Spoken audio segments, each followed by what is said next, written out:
Can you please check that mic? Just tap it.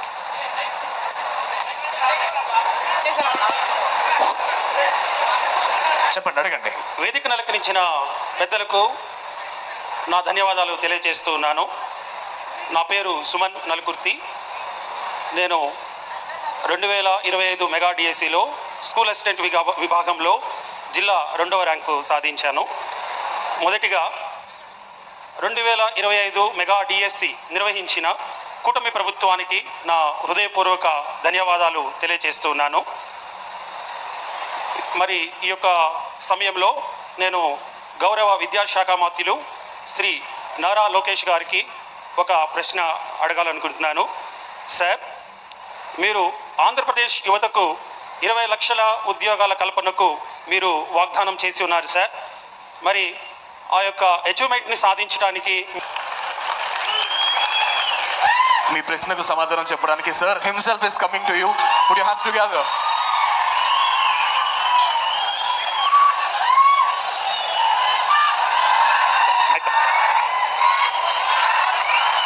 చాలా మంచి ప్రశ్న అడిగారు. యువగలం పాదయాత్ర చేసినప్పుడు బహుశా చిత్తూరు జిల్లా గంగాధర్ నెల్లూరు కాన్స్టిట్యున్సీలో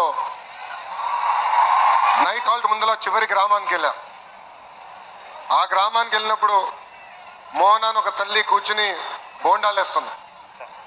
ఆ తల్లి పక్కన కూర్చుని అడిగా, తల్లి, కూటమి ప్రభుత్వ అధికారంలోకి వచ్చిన తర్వాత ప్రభుత్వం నుంచి మీరు ఏం ఆశిస్తున్నారని.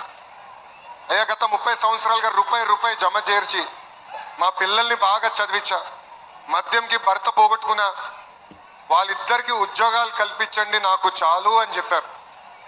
అందుకే మేనిఫెస్టోలో సూపర్ 6లో తొలి హామీ నిరుద్యోగ యువతి యువకులకి 5 సంవత్సరాలు ప్రైవేట్ ప్రభుత్వ రంగంలో 20 లక్షల ఉద్యోగాలు కల్పిస్తామని.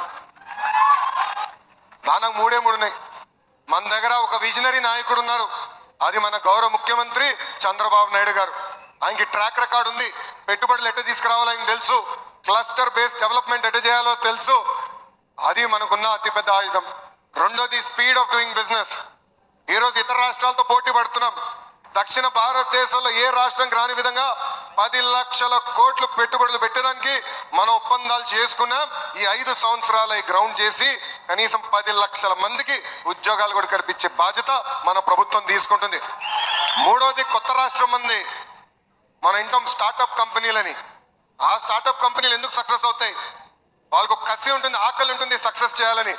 అదే కసి ఆకలి మన రాష్ట్ర ప్రభుత్వంలో పనిచేస్తున్న గౌరవ ముఖ్యమంత్రి గారు కానివ్వండి, ఉప ముఖ్యమంత్రి పవన్ అన్న కానివ్వండి, ఎమ్మెల్యేలు కానీ మంత్రులు కానీ అందరికి ఆ కసి ఉంది. పెట్టుబడులు తీసుకొచ్చడానికి కసి ఉంది. ఆర్నిసలు కష్టపడతాం. నిరుద్యోగ యువకులకి ఉద్యోగాలు కల్పించే లక్ష్యంతో మేము పనిచేస్తాం. సో ఈ 3 కారణాలతో ఆంధ్ర రాష్ట్రానికి 5 సంవత్సరాల్లో 20 లక్షల ఉద్యోగాలు కల్పించే బాధ్యత మేము తీసుకుంటాం. Thank you. Thank you very much sir. ఈ గ్యాలరీ నుంచి ఎవరైనా ప్రశ్న అడగాలి అనుకుంటే దయచేసి నుంచోవలసిందిగా కోరుతున్నాము. మైక్ మేడం గారికి పాస్ చేయవలసిందిగా రిక్వెస్ట్ చేస్తున్నాం. మేడం, మీ పేరు, ఎక్కడి నుంచి వచ్చారు, ప్రశ్న ఎవరిని అడగబోతున్నారు? Good evening to all. Sir, నేను సీఎం గారిని ఒక చిన్న ప్రశ్నను అడగాలనుకుంటున్నాను. అడగండి మేడం. Thank you sir. నమస్తే సార్, నా పేరు రఘుపతి ప్రవీణ, మాది చిత్తూరు జిల్లా. I feel very glad on behalf of all DSC aspirants. Thank you so much sir for giving this very great opportunity. You really made our dreams true sir. నాకు పీజీటీలో 7th rank వచ్చింది, zone 4 స్టేట్లో 11th rank వచ్చింది sir. Thank you so much sir. Lokesh sir, thank you so much sir.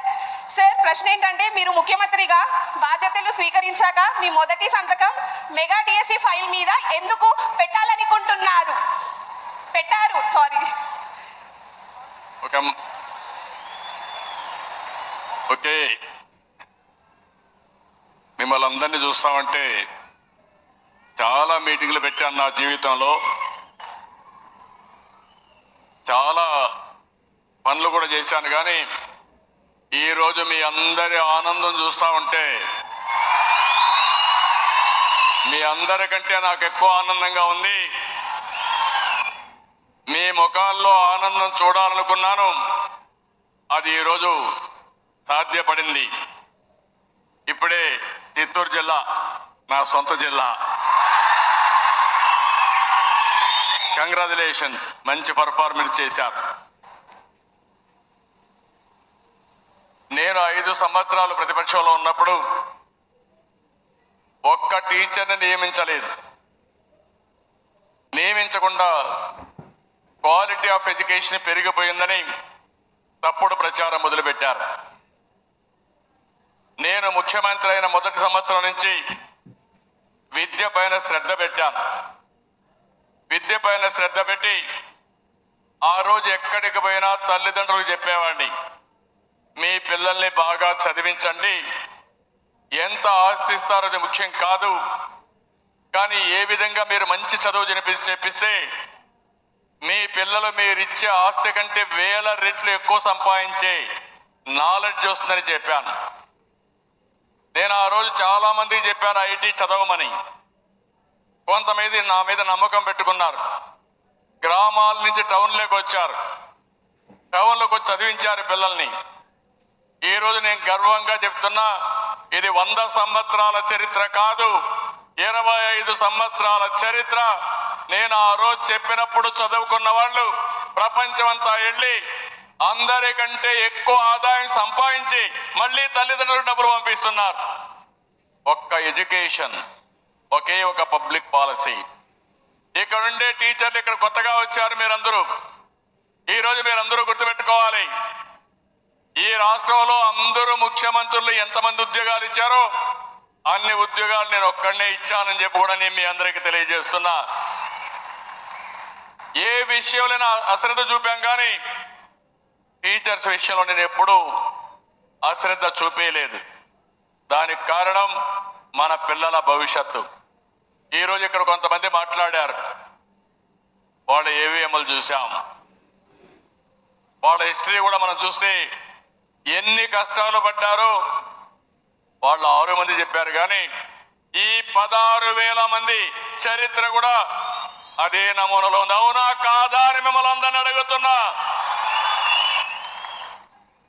అందుకే నేను ముఖ్యమంత్రి అయిన వెంటనే super 6 చెప్పాను. నన్ను నమ్మారు.